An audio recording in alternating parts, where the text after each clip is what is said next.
Halo semua, perkenalkan nama saya Kevin. Pada kesempatan ini saya ingin mempresentasikan sesi perkuliahan 1 dengan topik Bank Sentral pada mata kuliah Pasar Uang dan Pasar Modal. Yang pertama adalah tujuan pembelajaran.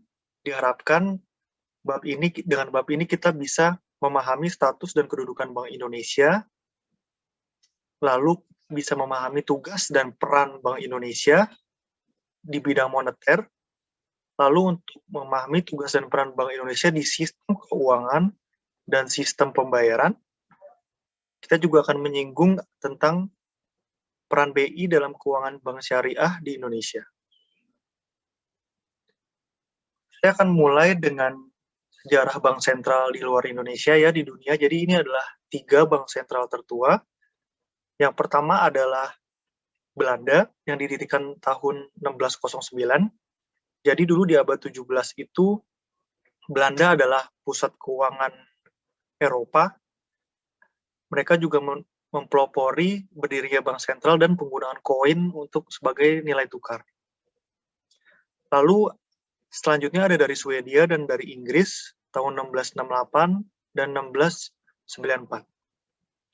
Di Indonesia sendiri Bank Sentral baru berdiri tahun 1953, di mana berdasarkan Undang-Undang Bank Indonesia adalah lembaga yang bertanggung jawab untuk kebijakan moneter. Jadi jangan sampai salah, fiskal itu bukan dari Bank Indonesia, tapi Kementerian Keuangan. Sementara Bank Moneter itu dikawal oleh BI. Lalu Bank Indonesia itu memiliki satu tujuan tunggal, yaitu mencapai dan memelihara kestabilan nilai rupiah terhadap barang dan jasa. Barang dan jasa ini terkait dengan inflasi.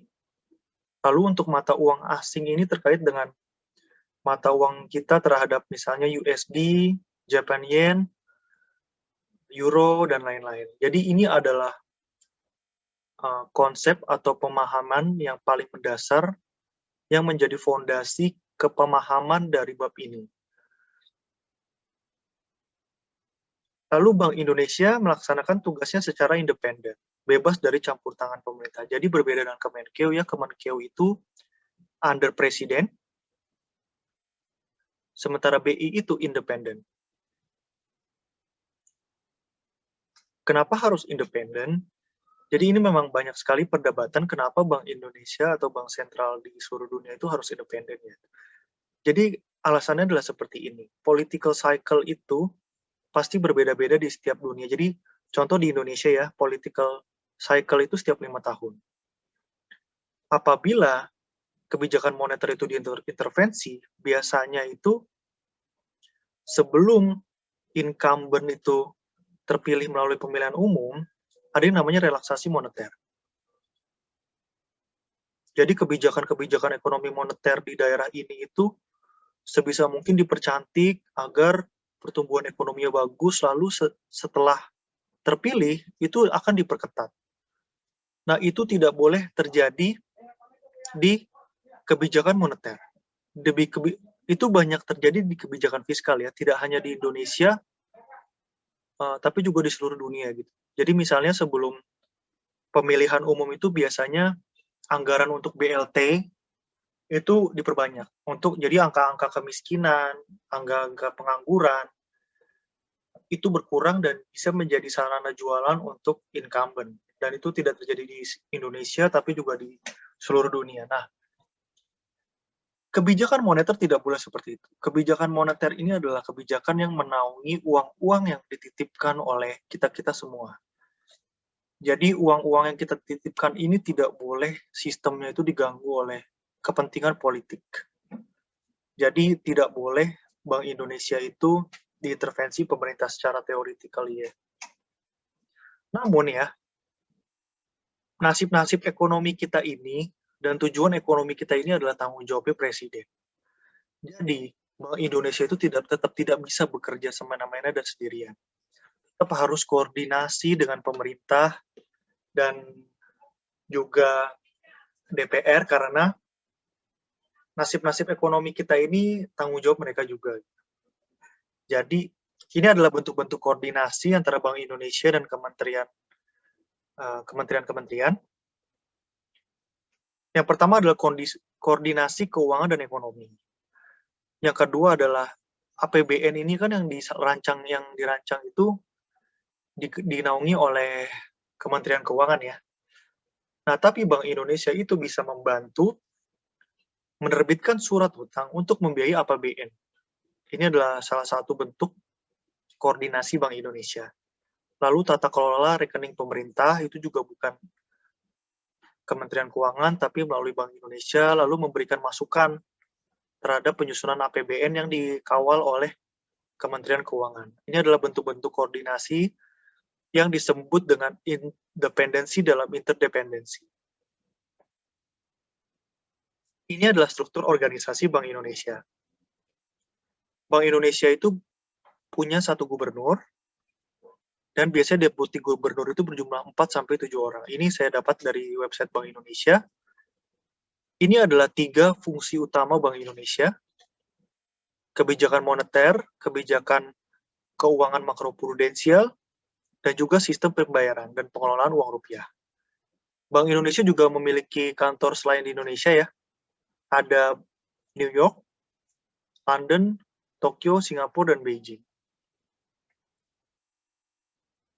Selanjutnya kita akan bicara 3 pilar utama Bank Indonesia.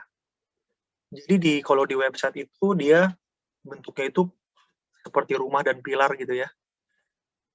Saya membuat seperti ini agar lebih gampang dibacanya. Jadi tujuan utamanya adalah yang tadi di slide pertama, yaitu mencapai dan memelihara kestabilan nilai rupiah. Jadi ini adalah 3 senjata yang dimiliki oleh Bank Indonesia untuk mencapai tujuan tunggal itu. Yang pertama adalah kebijakan moneter. Kita akan bahas yang pertama satu-satu. Kebijakan moneter itu ada 2. Itu ekspansif dan kontraktif. Ekspansif itu maksudnya seperti ini ya, menambah uang beredar itu bukan berarti Bank Indonesia itu cetak uang, atau ada petugas Bank Indonesia yang membagi-bagikan uang ke kita gitu. Bukan seperti itu. Jadi kira-kira seperti ini, uang kita itu kan pasti banyak di bank.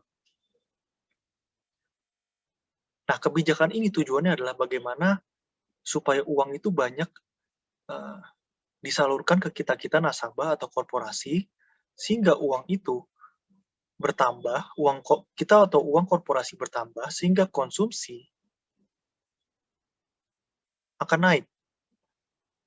Kalau konsumsi naik, demand naik, maka penjualan-penjualan barang itu akan naik, sehingga berujung akan penciptaan lapangan kerja yang lebih banyak. Seperti itu. Nah, mengurangi uang beredar adalah kebalikannya. Mengurangi uang beredar itu bukan berarti akan ada petugas Bank Indonesia yang malakin kita uang, itu bukan seperti itu. Jadi, bagaimana caranya kita itu mengurangi konsumsi kita? Misalnya adalah dengan menahan konsumsi, dengan tetap menabung karena bunganya misalnya tinggi, sehingga uang yang beredar di masyarakat itu sedikit, sehingga konsumsi itu turun. Ini adalah kebijakan yang digunakan Bank Indonesia dalam kebijakan moneter. Instrumennya, habis ini akan kita bahas. Jadi kira-kira seperti ini ya. Siklus bisnis itu kan seperti ini. Nggak hanya di Indonesia, tapi di seluruh dunia. Ini adalah time, ini adalah GDP. Siklus bisnis dan siklus ekonomi itu pasti seperti ini. Akan ada naik, akan ada turun, akan ada naik lagi, akan ada turun lagi, dan seterusnya. Ini adalah siklus ekonomi yang terjadi. Jadi pada saat ini itu pada saat di sini kita akan mengalami masa pertumbuhan ekonomi yang baik, dan ini adalah decline. Apabila pertumbuhan ini terus-menerus dibiarkan, maka inflasi itu akan terus naik. Inflasi akan terus naik, jadi harga-harga itu akan naik dan tak terkendali. Disinilah kebijakan yang cocok oleh Bank Sentral adalah yang B. Bagaimana caranya konsumsi masyarakat itu turun agar barang-barang itu harganya tidak terus-terusan naik karena demand-nya itu tinggi. Ini adalah kita sebut sebagai kebijakan untuk ngerem ekonomi yang lagi ngegas-ngegasnya gitu.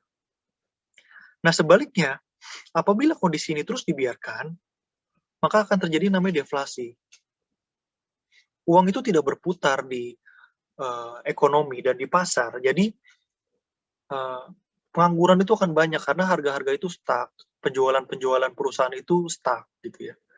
Orang-orang itu pada malas konsumsi. Ini tidak boleh terjadi. Jadi ini adalah di mana ekonomi itu harus ngegas. Maka yang cocok adalah kebijakan yang A. Kebijakan yang A, menambah uang beredar. Sementara yang B adalah mengurangi uang beredar. Begitu juga yang ini adalah yang B. Ini adalah kebijakan ngegas dan ngerem yang harus dilakukan oleh Bank Indonesia dan bank sentral di seluruh dunia dalam mengendalikan ekonomi. Lalu mari kita kaitkan dengan instrumen-instrumen kebijakan moneter yang tadi sempat saya tampilkan. Yang pertama adalah ekspansif, kontraktif pada operasi pasar terbuka.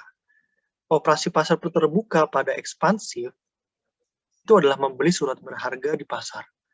Maksudnya itu begini ya, jadi ada pihak BI, di sini ada bank, di sini ada kita-kita nasabah atau korporasi, perorangan atau korporasi, lalu di sini konsumsi. Pada situasi ini, bank itu mempunyai surat berharga Bank Indonesia. Bank yang mempunyai. Misalnya ini ada kakinya gitu ya.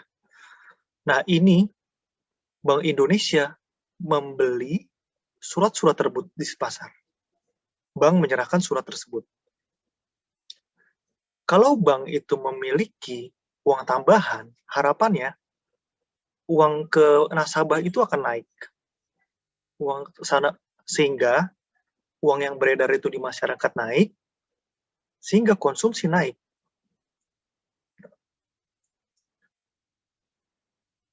Jadi ini uangnya itu naik ya, yang disalurkan kepada nasabah. Bank Indonesia memberikan uang ke bank-bank, untuk membeli surat yang mereka pegang. Bank-bank di Indonesia memiliki uang yang lebih untuk memberikan uang ke nasabah untuk mereka konsumsi dinaikkan. Ini adalah skema membeli surat berharga di pasar. Ini sangat cocok untuk saat ekonomi kita lagi kondisi decline. Kondisi decline ya. Jadi pada saat ekonomi ini, pasar itu membutuhkan uang yang lebih untuk bergerak. Jadi Bank Indonesia menginjek likuidasi ke bank-bank agar bank-bank bisa mendistribusikan uang lebih banyak kepada nasabah, lalu nasabah bisa meningkatkan konsumsi. Kebalikannya adalah yang B. Nah, yang B ini adalah kebalikannya skema yang di sini. Jadi yang punya surat itu BI. Jadi bank itu menyetor uangnya ke BI, lalu BI memberikan surat tersebut. Sehingga uang yang ada di pasar itu turun, uang yang dipegang nasabah itu turun, konsumsi turun. Karena uang-uang di bank itu keabsorb oleh BI. Surat ini adalah surat yang berbunga dan berbunga menarik, sehingga bank itu ingin menyetorkan uangnya ke BI. Kalau banknya punya sedikit uang, maka distribusi ke nasabah, ke kita-kita itu juga akan menjadi sedikit. Ini adalah cocok untuk di masa ekonomi atau bisnis itu lagi ngegas-ngegasnya, agar uang yang beredar itu tidak banyak. Itu adalah mengurangi suku bunga. Mengurangi suku bunga itu kira-kira seperti ini ya. Jadi kita itu menabung di bank. Bank itu memberikan kredit ke orang lain melalui uang kita yang terhimpun ya. Uang-uang kita yang terhimpun. Jadi apabila suku bunga itu naik, kita itu akan cenderung apabila suku bunga itu turun, maka kita akan cenderung mengurangi tabungan, sehingga uang itu akan banyak kita pakai untuk konsumsi. Gitu ya. Ini karena suku bunganya rendah. Gitu. Begitu pula dengan kredit ya. Kredit ya. Kalau kredit itu rendah, maka bank itu lebih mudah mengucurkan dananya itu ke nasabah karena bunganya itu rendah. Gitu. Jadi yang pertama itu nabung, males nabung karena uang bunganya rendah. Yang kedua adalah kreditnya itu bunganya rendah, jadi orang-orang pada pengen ngutang. Jadi uangnya itu di pasar itu nambah, konsumsi nambah. Nah, ini adalah cocok untuk kebijakan di kondisi perekonomian yang A, di mana ekonomi itu harus ngegas. Ekonomi itu lagi turun. Jadi konsumsi harus dinaikin. Nah, kebalikannya adalah meningkatkan suku bunga. Kalau misalnya suku bunganya itu tinggi, orang-orang akan cenderung nabung. Lalu kreditnya juga akan turun ya. Karena gini, karena untuk mendapatkan uang itu biayanya mahal, bunganya tinggi. Jadi uang yang beredar, uang yang didistribusikan dari bank ke kita itu berkurang, uang yang di pasar itu berkurang, sehingga konsumsinya turun secara agregat. Jadi nabung itu menarik pasti kalau bunganya itu tinggi. Dan tidak menarik kalau suka bunga tinggi itu kalau kita pengen ngutang. Jadi ini adalah cocok digunakan untuk di kondisi B, ekonomi yang B, apabila ekonomi itu lagi ngegas-ngegasnya, jangan sampai dibiarin terlalu ngegas, karena nanti bakal inflasi kalau dibikin ngegas terus. Lalu sekarang rasio cadangan minimum. Jadi gini ya, uang yang kita salurkan ke bank itu melalui tabungan, itu kan bank itu akan menyalurkan kredit lagi kepada nasabah atau korporasi. Nah, semakin kecil cadangannya, maka kredit cadangan kas yang harus dipenuhi oleh bank, maka semakin tinggi kredit yang bisa diberikan oleh bank kepada nasabah, lalu uang nasabah akan semakin banyak, karena kreditnya bank itu melonggarkan syarat kredit mereka, cadangan kas mereka. Nah, jadi ini tidak terkait dengan ini ya, uang. Nah, gitu. Jadi bank itu memiliki cadangan kas minimum agar uang-uang kita itu yang ditabung itu adalah aman dan pasti ada gitu ya saat kita tarik. Nah, cadangan kas itu bisa diturunkan, bisa dinaikkan. Semakin turun, maka ruang bank untuk memberikan kredit itu bisa semakin besar. Ini cocok di perekonomian di A, di mana masyarakat itu butuh uang, ekonomi itu butuh uang, perputaran uang lebih banyak, sehingga cadangan-cadangan kas di bank itu harus diturunin biar banknya bisa ngasih uang banyak kepada konsumen atau nasabah. Sebaliknya adalah meningkatkan cadangan kas. Meningkatkan cadangan kas itu berarti dengan kasnya bank-bank itu dibatasi, nggak boleh terlalu sedikit, harus banyak. Akhirnya bank itu punya sedikit ruang untuk memberikan kredit. Memberikan kredit sehingga uang di masyarakat itu nggak banyak, konsumsinya berkurang. Seperti itu. Ini kira-kira untuk skema mengatur rasio cadangan minimum. Nah, bagaimana dengan pembiayaan kredit dan syarat-syaratnya? Pelonggaran syarat kredit ini sangat gampang dijelaskan. Jadi misalnya begini, ketika kondisi A, itu adalah kondisi di mana perputaran uang itu sedikit dan ekonomi itu harus ngegas. Pelonggaran syarat kredit itu sangat diperlukan. Misalnya yang tadinya beli motor itu harus syaratnya pendapatannya 6 juta, dikurangin. Syaratnya pendapatan 4 juta boleh. Nah, itu akan meningkatkan konsumsi masyarakat untuk membeli motor. Nah, termasuk juga syarat-syarat misalnya DP. DP 0% itu pasti akan bisa meningkatkan konsumsi terhadap baik kendaraan bermotor maupun rumah. Pengetatan syarat kredit itu dibutuhkan saat ekonomi lagi ngegas-ngegasnya. Jadi biar contohnya adalah pengetatan syarat kredit, misalnya DP harus 30% untuk kendaraan bermotor. Jadi orang-orang menahan pembelian untuk kendaraan bermotor.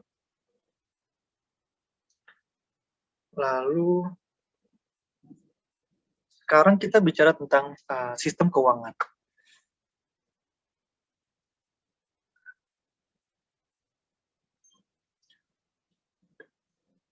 Oke. Jadi seperti yang pernah saya sampaikan, pasar uang ini adalah pasar di mana kita menitipkan uang kita kepada sebuah sistem. Jadi faktor trust itu sangat penting kepada sistem pasar di pasar uang. Dan Bank Indonesia adalah pengawal dari sistem keuangan tersebut. Gitu. Jadi tidak hanya pilar nomor 1 kebijakan on moneter, tapi Bank Indonesia harus mengawal dan mengawasi sistem keuangan di pasar uang. Maksudnya tuh seperti ini ya. Jaringan pengaman sistem keuangan ini adalah produk dari Bank Indonesia untuk menciptakan trust kepada kita nasabah ini. Jadi kita memiliki trust untuk menabungkan, menitipkan uang kita ke pasar uang. Yang pertama adalah pengaturan dan pengawasan bank yang efektif. Lalu ada lender of the last resort, jadi pendanaan kepada bank-bank yang mengalami kesulitan likuiditas. Jadi apabila kita itu menabung di bank A dan bank A itu mengalami kesulitan likuiditas, Bank Indonesia bisa melakukan pendanaan kepada bank tersebut. Lalu adalah penetapan lembaga penjaminan simpanan atau penguatan LPS sebagai syarat atau sebagai jaminan uang-uang kita yang di bank itu agar tidak hilang. Lalu koordinasi yang efektif untuk resolusi yang efektif untuk mencegah krisis sistem keuangan. Nah, masih yang sama, kebijakan sistem keuangan. Jadi ini adalah yang pertama instrumennya itu adalah mitigasi risiko sistemik. Risiko sistemik adalah risiko instabilitas yang menular. Maksudnya itu begini ya, instabilitas menular itu begini. Apabila kita itu misalnya di selain pasar uang lah ya, misalnya kita beli Chatham itu bangkrut. Kita itu bisa langsung mengalihkan pembelian kita tuh ke produk lain, misalnya ke Kokumi atau ke Sherty atau ke Gulu-Gulu gitu ya. Tapi itu tidak terjadi di industri keuangan. Apabila misalnya BNI itu gagal kolaps, tidak hanya BNI saja yang akan menarik dananya itu dari rekening Bank BNI. Tapi nasabah Bank Mandiri, nasabah Bank BCA, nasabah CIMB Niaga, nasabah Bank Permata itu juga akan menarik dananya juga ke bank karena mereka tidak trust terhadap sistem keuangan gitu. Nah, inilah yang disebut dengan instabilitas yang contagion. Jadi, apabila sebuah bank itu nasabahnya menarik dananya semua, maka hancurlah sebuah bank itu. Jadi, industri keuangan ini adalah industri yang sangat-sangat sensitif dan harus diawasi secara independen tanpa political interest dan harus dimitigasi resikonya dengan baik. Lalu instrumen yang selanjutnya adalah loan to value ratio. Ini adalah lebih ke misalnya LTV itu 80%, maka DP yang harus dibayarkan ke konsumen itu 20%. Misalnya 100%, maka DP-nya 0%. Semakin tinggi LTV, maka resiko bank itu semakin besar. Nah, resiko inilah yang harus diatur oleh Bank Indonesia. Jangan sampai resikonya ini, bank itu terlalu mengemban resiko yang terlalu tinggi. Apabila bank terlalu resiko tinggi, maka resiko gagalnya juga tinggi. Oke, saya hanya akan menjelaskan 2 instrumen saja untuk yang sistem keuangan sesuai dengan RPSS unggul. Lalu ini adalah kebijakan sistem pembayaran. Kebijakan sistem pembayaran ini pilar ketiga dalam rangka mencapai stabilitas dan kelancaran nilai mata uang kita, mata uang rupiah. Sebenarnya tujuannya sederhana ya, agar transaksi yang kita lakukan itu aman dan lancar. Aman dan lancar. Ini adalah tujuan utama dari pilar ini. Di antaranya adalah RTG, pembayaran RTGS, Security Settlement System, GPN yang ada di kartu kita ya. Lalu chip-based payment itu yang di kartu-kartu yang kita punya ya, ada e-money, ada kartu ATM, kartu kredit, itu semua chip-based.